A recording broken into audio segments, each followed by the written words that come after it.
Hi Sagittarius, welcome to your end of January 2020 tarot update. It's Rena here. I'm shuffling the cards. So we're starting this new decade.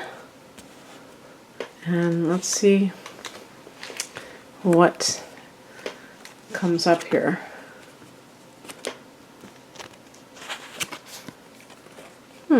Interesting.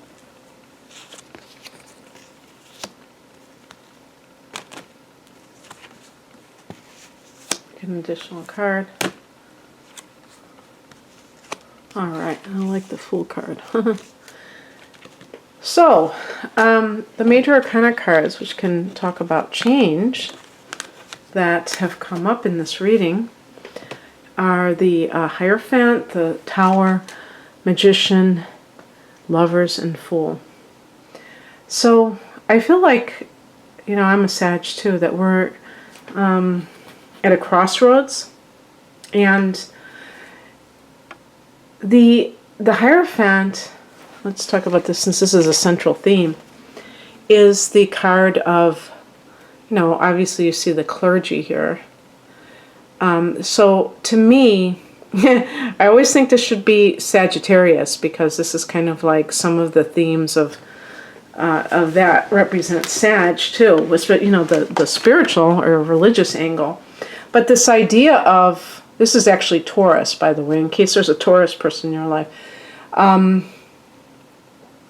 The ideas of philosophy, you know, what do you believe is true about life, and how is that playing into what has shown up for you? And that can have, it doesn't have to be like dry philosophy. I mean, it could be like a religious belief, or I would even say things like law of attraction. Ideas that we feel like I create my own reality, and it's not about the dogma of the church, which could certainly be the Hierophant as well.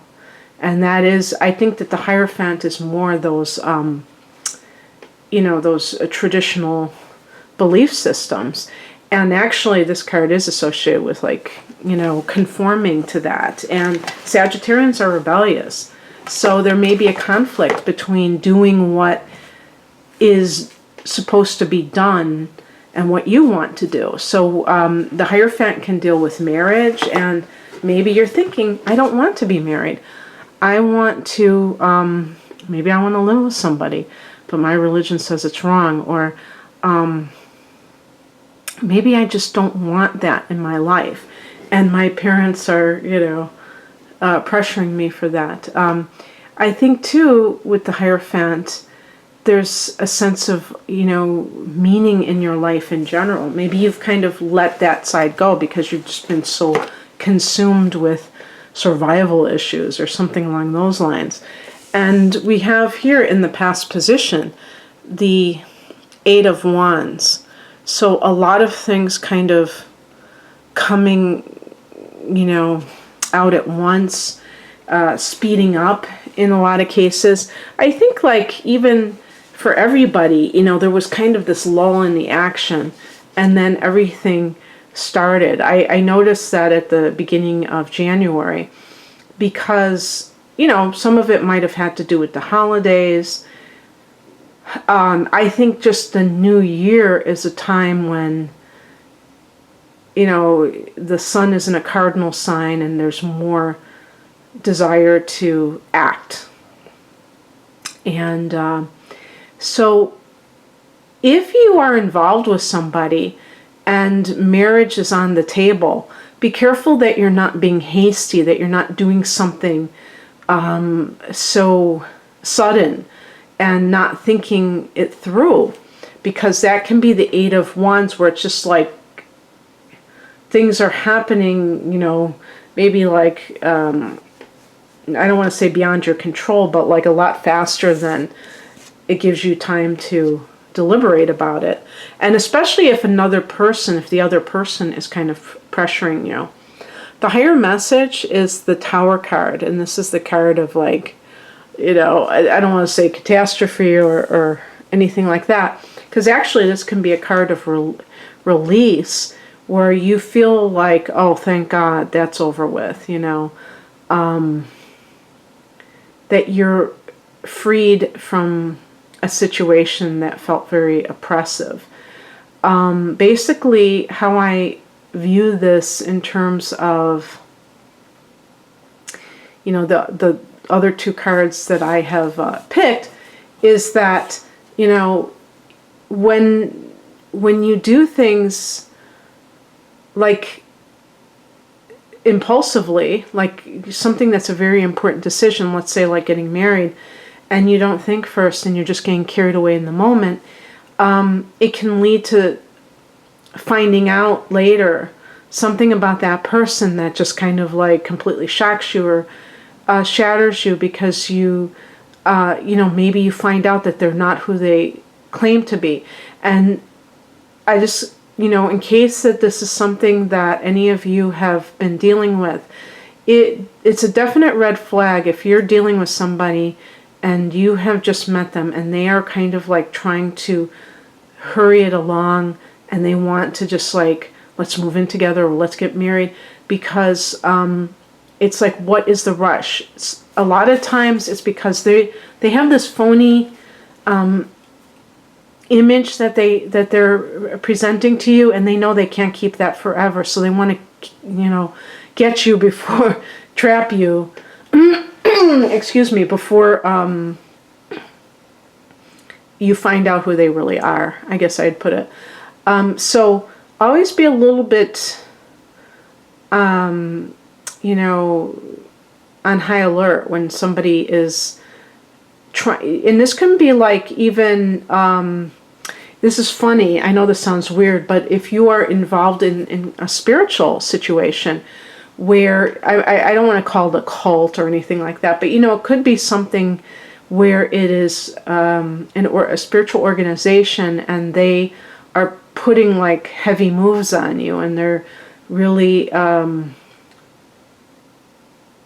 trying to sell you on something, or tell you if it's something you move in with them or you travel with them, or that you donate a lot of money to them, and they're just kind of like bombarding you with this. That's what I see with the Eight of Wands. Be careful, because it could lead to something where it's an unpleasant revelation. The Tower card to me sometimes does connect with these eclipses.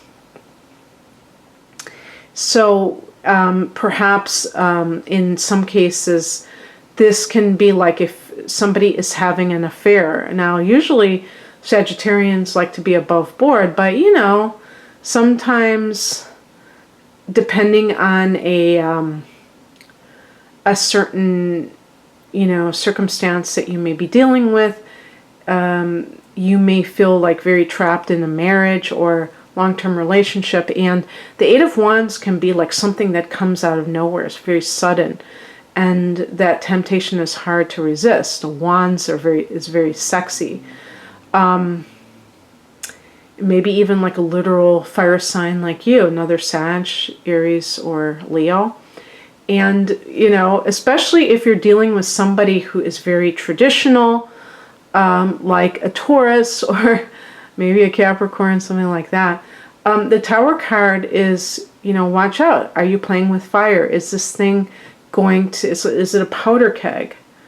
Not to say that you should be with the Hierophant, that you should be in that relationship. If you really feel trapped, then maybe you have to get out of that relationship. But the way out is not to play with fire and also to be deceptive to that person. The way out is to confront it head on and deal with it that way. And actually that goes along with this card, because this is the Magician card, is usually about self-empowerment and being very resourceful, having that kind of sense of self. And also this is number one. So it's connected to that sense of yourself as an individual. And since it's in the challenge position, you may feel like powerless right now, and that may lead you to do something that could blow up in your face, like an affair. Even if it's exciting and you're living a very dull life, or a life where maybe you're living with somebody who is a very, strict religious person, and you're more, Sagittarius usually are into spirituality in some way, shape, or form, but maybe you just clash in your ideas, and you've outgrown them, and you feel that that person isn't, you're not like in the same place, there's not a meeting of the minds. Well, that happens, but this may be a dangerous way to kind of try to remedy it. And the Magician card this is a lack of self-empowerment, and maybe you think that this is your way out, but it really can just complicate things. Also, if the Hierophant is about you just looking at your life because these cards for me don't resonate for what I just said, and I'm a Sagittarian too, but how I would see it for my own life is my philosophy of life empowering me, or is it disempowering me? And it's kind of funny, because even, if you have certain religious beliefs, they may be actually disempowering you and making you think that, making you feel kind of fatalistic, like it's all up to something outside of yourself. And, you can still believe in God and believe that you are responsible for your actions. So it's looking at, how do you feel disempowered in your life, and how does your view of life, kind of feed into that? And this can also relate to the people that you associate with, who kind of, they may like, what's that word? Their view of things may be the same, and that reinforces it within you. So what is coming in is represented by the Lover's card. If you are involved in something clandestine, maybe. This could be too. I mean, I don't know, my mind always goes in these kind of, exciting areas, but I mean, it doesn't have to be that you're cheating on a person. It could simply be that you're looking for marriage, or you're looking for that relationship, but it's something, you're with somebody that is it just is happening very suddenly, and it could blow up in your face. Well, the Lover's card is suggesting that intimacy is the answer. Now, I know they're naked, but I'm talking about, that bearing of the souls. And so if this relationship, if this is like this just happened, and who knows, maybe this is something, the Eight of Wands is supposed to be in the recent past. Maybe for some of you this has not happened yet, but if you do have any kind of like fresh new relationship, and you're very excited about it, make sure that you are really touching their heart, that it's not just lust, which is kind of the wands, the fire can be lust and passion and stuff like that, but that there's a real connection. And also this card represents Gemini, as well as a choice. And perhaps there is some choice that you have to make if there's, like the Hierophant, if there's somebody involved with that. I picked a card as the outcome, and there's just certain cards that I don't feel really resolve the reading.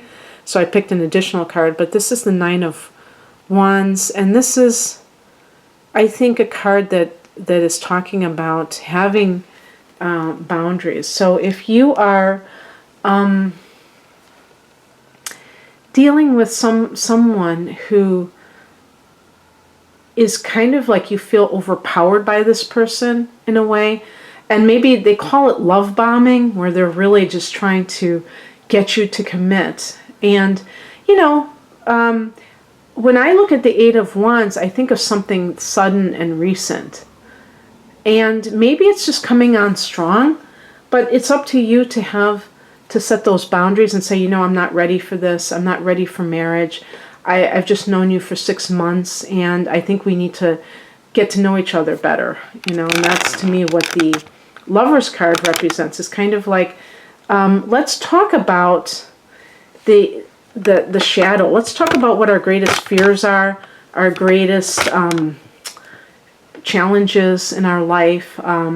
Let's see where we're at in all areas of our life. Let's not just put on our best faces to each other. That makes each other think that we're just perfect. Let's talk about all these things, and then we'll see if we really are compatible. And in terms of like, you know, I was talking about workplace matters too. I think that with, you know, like the Hierophant, for some reason, I always think of corporate jobs where you have to conform to this, where there's a hierarchy, where there's like, you know, you have to kind of fit into that culture. That can be very challenging for people who, like Sages, who like to be different and don't want to conform to that. Like, you know, kind of rebellious, as I said.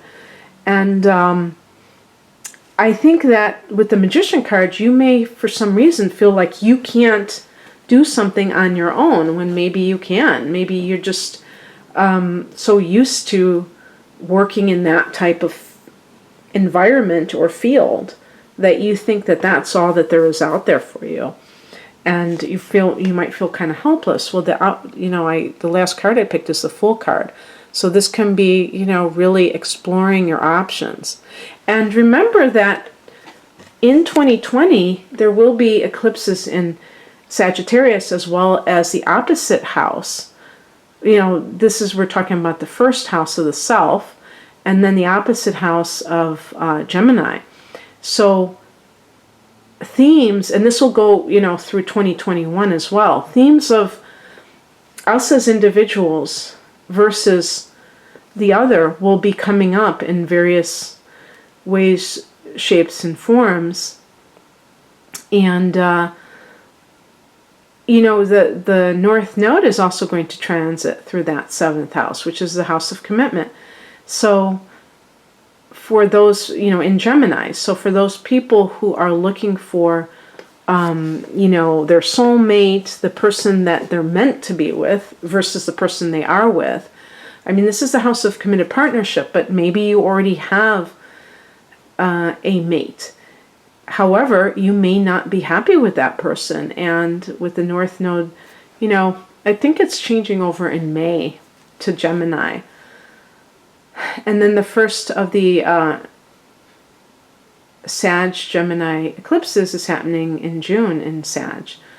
So just by virtue of being Sagittarians, we're going to be changing ourselves and what we feel our needs are and what direction we're going to go in. And also it will affect personal relationships. But I mean, you know, I tend to think especially of your significant other. And if you don't have one, maybe that being the change and having somebody that's really right for you. So the Fool card is being able to go in a new direction with no preconceived notions, traveling lightly, and being about the journey, not the destination. Okay, that's what I have for you, Sag. I hope that you receive something from this. If you'd like a personal reading, most of my readings are natal chart based, so I do natal chart interpretations. I look at some of the astrological themes that are coming up for you in 2020 in your natal chart. You know, who knows where your eclipses are falling, because it's different than what I'm talking about here, which is your solar chart, if your sun is in Sag. Okay, the link to my online store is below. Take care. Bye.